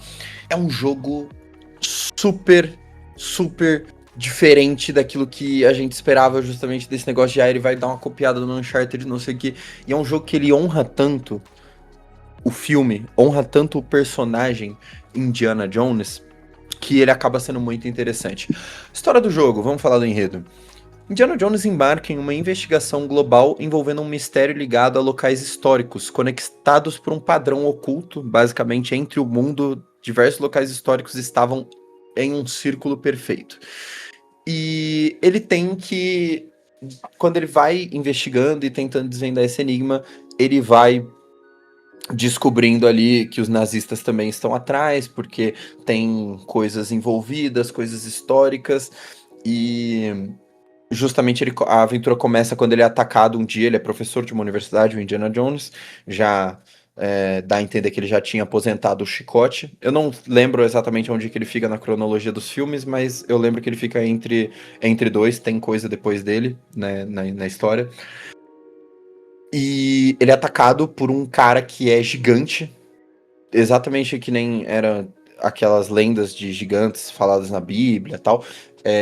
Ele era um cara que era claramente um ser humano diferente. E quando ele vai atrás, vai tentar entender o que aconteceu, ele acaba caindo nessa investigação do grande círculo e tentando entender as coisas.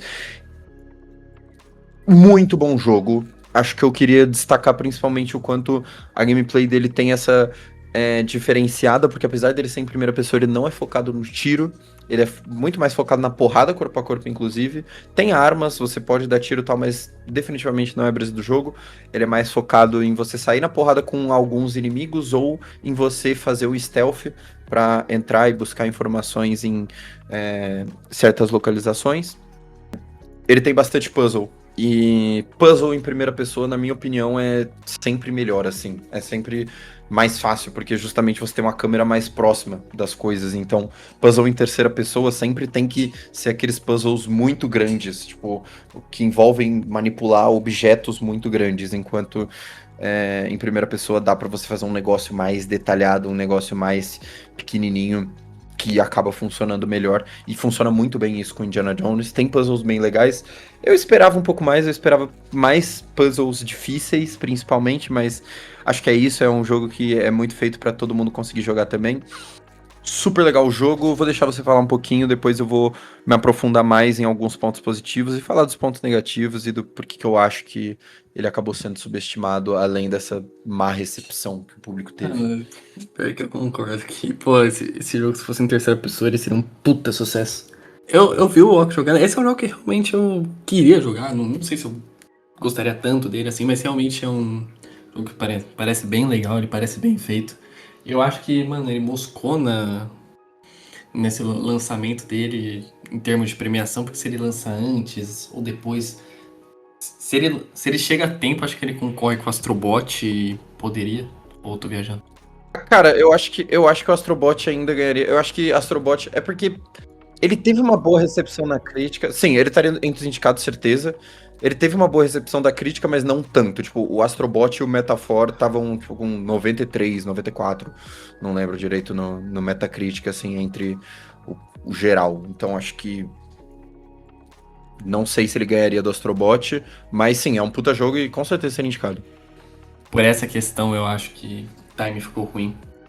Mas ele realmente é um jogo interessante. Essa parada do primeiro e terceira pessoa, eu comentei com a que, tipo, pô, é um bagulho. O Tomb Raider, o Uncharted se inspiraram muito no Indiana Jones. E eles são em terceira pessoa.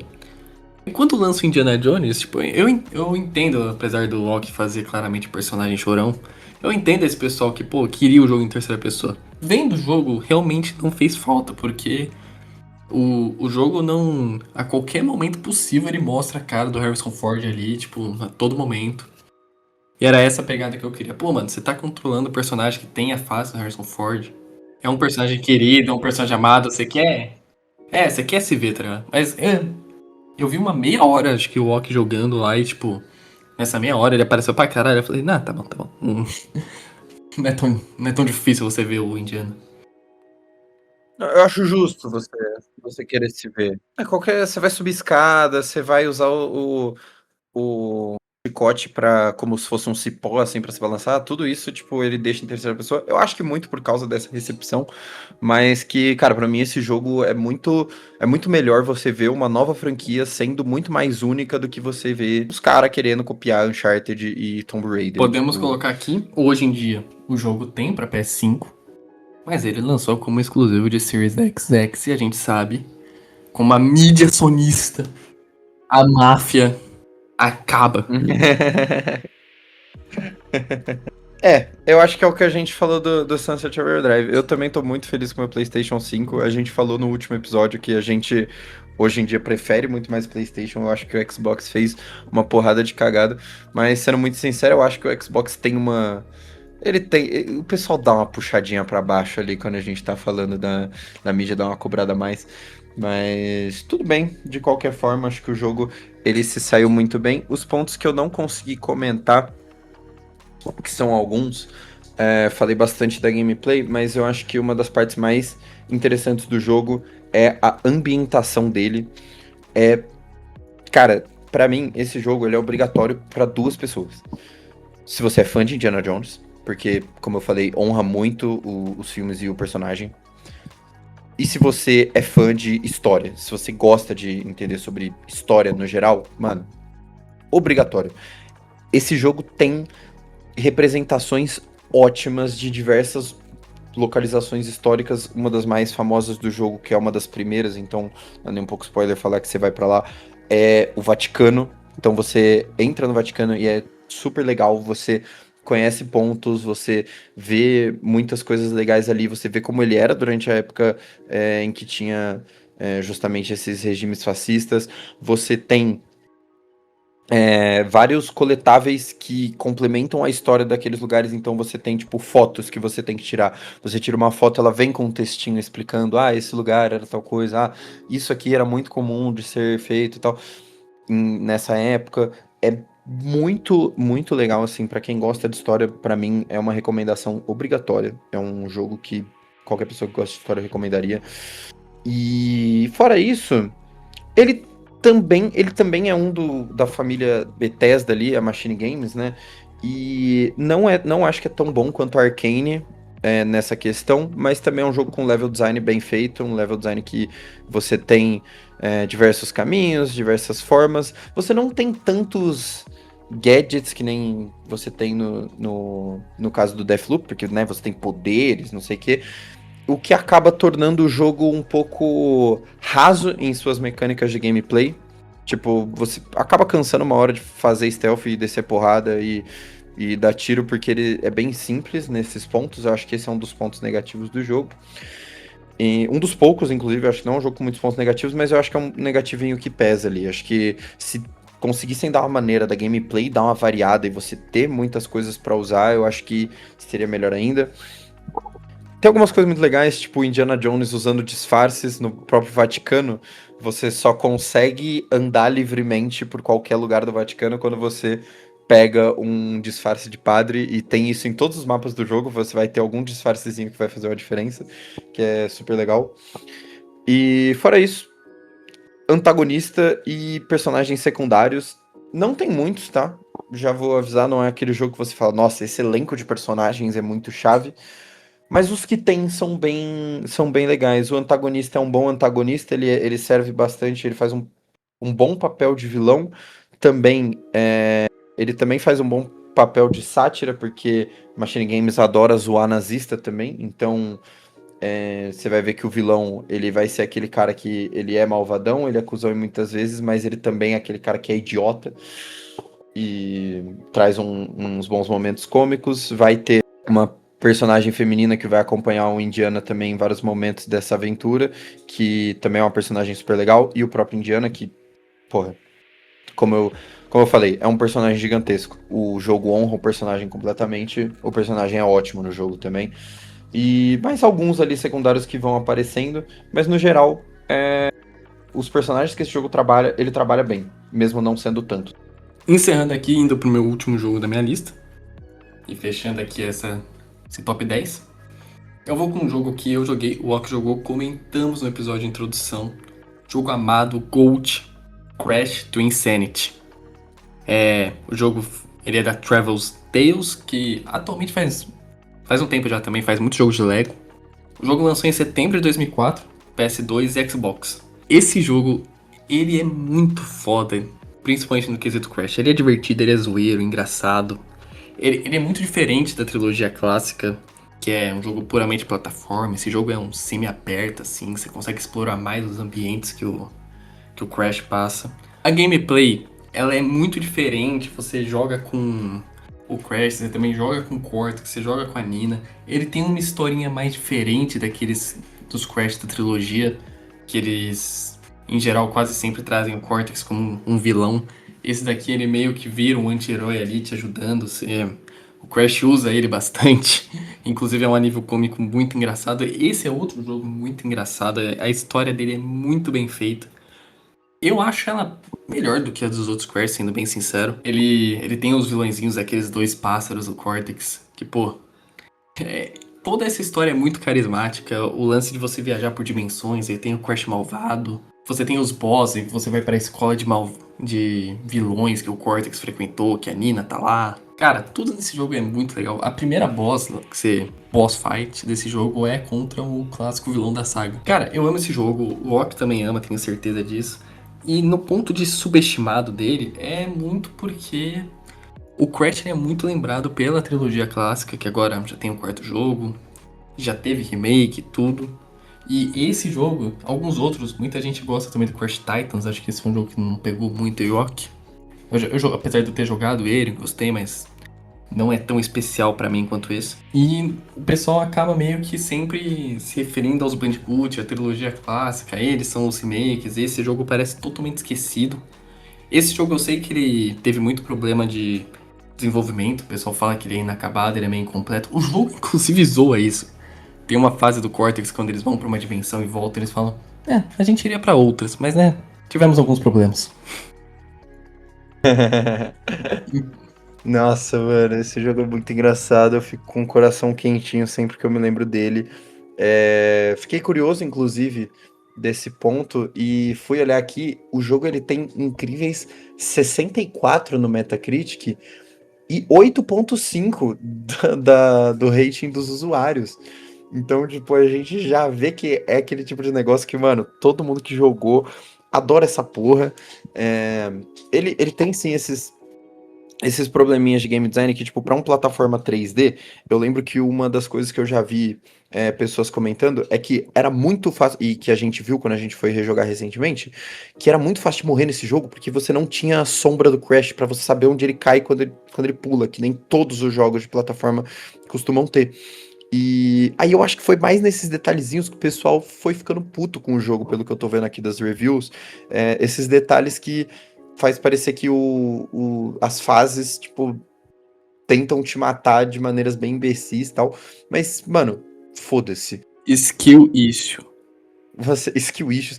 Você tava falando da questão do jogo ser engraçado. Eu tô vendo aqui um gameplay completo do jogo. Mano, o tutorial do jogo é o Cortex vestido de Coco, que é a namoradinha do Crash, e Cortex passando por obstáculos, vestido de Coco, e você indo atrás dele, tipo, né, você vê o que ele faz, você como jogador, você copia. Ele é impressionantemente engraçado em todos esses sentidos. Ele traz vários vilões do Crash. As boss battles eu achei elas meio bobas quando a gente jogou, eu achei tipo as boss battles bem mais fáceis do que eu me lembrava, inclusive. Mas o resto das fases. Mas isso é uma impressão que eu tenho de muitos jogos, né? Também de plataforma 3D. E as fases, muitas delas eu achei muito legais. Tem. Porra, eu quero que você comente de como o Crash usa o Cortex às vezes, porque isso é sensacional. E. Porra, acho que é isso, mano. É muito foda você ter um jogo do Crash que você tem mais essa liberdade, não é tanto correr pra frente freneticamente, tá ligado? Eu vou falar, você precisa jogar os Bandicoot porque você é um que tem muito preconceito com os Bandicoot, eles não são tão simples assim. Mas, pô, o Cortex Eu é a tenho. parte que, mano, o Cortex ele é obcecado por aqueles cristais, né? Aí o Crash pega. O Crash claramente é muito mais forte que o Cortex fica tentando roubar ele, não consegue. Aí o Crash usa ele como um martelo pra bater nas coisas, pra bater nos inimigos. Essa é uma parte muito legal. Outra parte é quando você tem que avançar numa parte de neve e o Crash usa ele como um snowboard. Aí você só fica deslizando com o Cortex, é muito legal. E essas partes são mais difíceis. São mais difíceis que várias boss battles. Essas partes você tem que usar o Cortex, Sim. principalmente que você quer pegar os diamantes, às vezes você perde eles. As boss battles realmente elas são mais fáceis do que a gente que lembra quando era criança. Mas tem muita parte de corredor assim. Eu lembro que tem uma que você tem que fugir de um cozinheiro que você acaba caindo. Que, mano, é um bagulho difícil pra caralho. A última boss battle também é meio dificinha, ela é bem marcante. Pô, e é muito legal também quando você joga com eles. Você joga só com o Cortex, você usa a arma dele. Aí ele corre daquele jeito engraçado. Gameplay é Sim. diferente, A isso é muito Danina, que legal. você vira um Spider-Man, que você fica indo meio que com gancho. Mano, o design de som e a trilha sonora desse jogo também são muito fodas. Eu lembro até hoje da Nina do. Pô, e a trilha sonora que é toda feita com músicas. Só não usa nenhum instrumento. As fases desse jogo são muito marcantes, são muito legais. Você não tem nada desperdiçado nesse jogo, tudo que você passa ele é muito marcante. Eu realmente acho que esse lance das dimensões tudo era pra ser melhor explorado, acabou tendo problemas aí na hora de desenvolver o jogo. Queria muito que tivesse um remake que talvez até expandisse isso. Esse é um jogo que merecia muito um remake, cara. Mano, merecia Merecia muito. demais, velho. Pô, vamos aí, velho. Eu não sei de quem tá na mão até agora, não sei se a Travel's Tales pode fazer, eu não sei se tá com a Microsoft, enfim, eu não sei. Mas, pô, faça um remake do Crash Twin mano, merece demais. Quero muito revisitar esse jogo sem baixar um emulador no meu PC. Cara, com certos problemas que o pessoal não gostou, traz as fases canceladas e é nóis. Controle, a sombra, por isso que o Issue vai tomar no cu, porra, não. Muito choro. Mas enfim, esse é o último jogo da minha lista. O Ok tinha falado dos jogos que ele prefere e tal. A maioria dos jogos que eu coloquei nessa lista, tipo, o Crash Insanity com certeza é meu favorito. Com certeza. Eu não acho que ele é o mais subestimado, mas ele é o mais favorito. Acho que o mais subestimado da minha lista foi o Sunset Overdrive mesmo. De fato. Cara, eu sempre. É o que você fala, eu sempre fico com o coração quentinho. Eu sempre bate uma puta nostalgia quando eu falo desse jogo, mano. Incrível demais. Foda pra caralho. Puta, agora tá passando na minha tela. É só um adendo antes de finalizar. Agora tá passando na minha tela o momento em que o Crash, no tutorial, ele encontra um gambá. E aí o gambá, ele tá olhando, ele tá andando de um lado pro outro, que nem todo personagem de jogo de plataforma. E aí, na hora que o Crash chega perto, o gambá para e fala: Você acha que eu vou ficar me movimentando aqui desse jeito o resto da minha vida inteira, né? Eu não vou, eu vou ficar parado agora de braço cruzado, foda-se. Tipo, porra, mano, isso é muito engraçado, velho. Ele zoa muito com o videogame no geral. Acho que é isso, rapaziada. O Ok vai finalizar aí, que eu tô quase sem bateria no meu fone. Só quero que vocês deixem aí os comentários, vocês concordam com os nossos jogos, quais jogos vocês trariam aí que vocês acham que são subestimados. E pautas aí, quais outros top 10, quais outros jogos vocês querem que a gente comente. Perfeitamente. A gente tá sempre aceitando qualquer feedback, qualquer comentário, todo mundo que quiser falar, porra, todo mundo extremamente bem-vindo.